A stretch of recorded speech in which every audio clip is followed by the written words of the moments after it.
for sure. And we're tired of being impoverished. We're tired of things going up, services being cut, them having money for everything else. And the thing is that this is going to affect AB 540 students as a whole, because some of us have to leave, have to get scholarships, private scholarships that are not even available for all of us. And so this is going to affect all of the AB 540 students, which 99% of them are international, out of state. Only 1%, less than 1% of them are actually from other countries. And so this is a poem trying to, portray the AB 540 issue, because it's an issue that's on campus and students have to hear about it.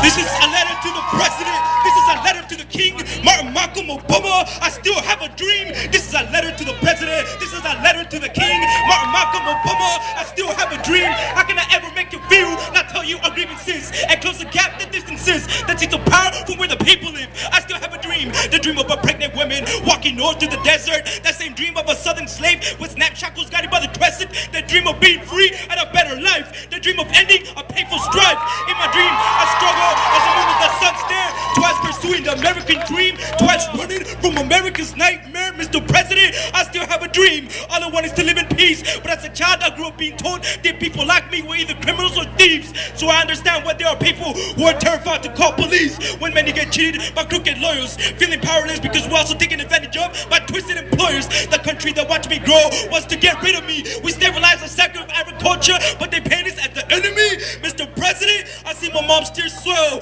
All she wants in life is for me to do well. But it was hard in high school being AB 540. I see my dreams fall and crumble. But like Twin Tower survivors, I pushed my way out of the rubble. It was hard to avoid the trouble, feeling depressed.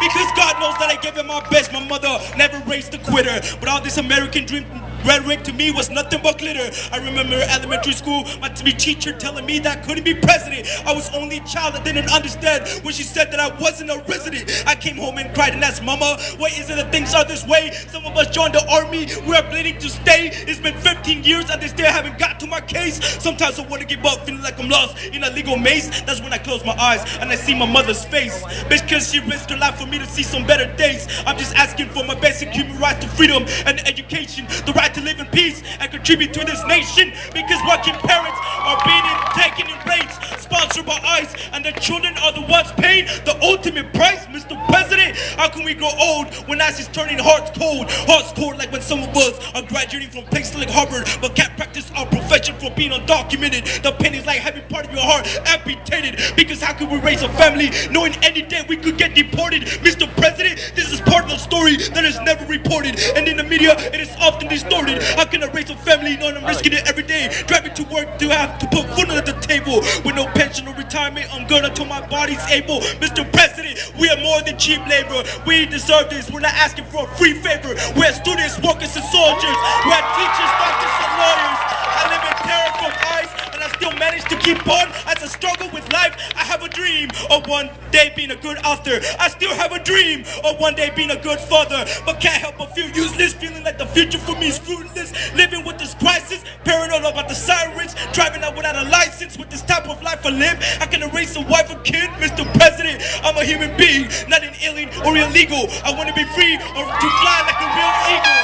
I deserve the scholarship and valedictorian. I want to be a teacher or probably a better historian, so I can write down and tell the border stories of so many wooden crosses, symbolic of corpses that once had a dream, but their dreams ended right there. I'm sick of living in this nightmare because I live in fear. I shed a tear for those who came with the dream and children and buried both here. For those who bear the pain of having to work here, listening to the children go back home to the promises of whisper on the phone and I heard through the ear. For those that left promising to be back in a year. For those that immigration detention centers fighting the case, waiting indefinitely. Sometimes I feel the place is waiting for me. See my best friend in there makes me face a possibility. It's hard to keep the dream alive, but it is my responsibility to my mother's efforts and sacrifices, and to all those who pursue the dream and are not lifeless. This ain't the class of 09.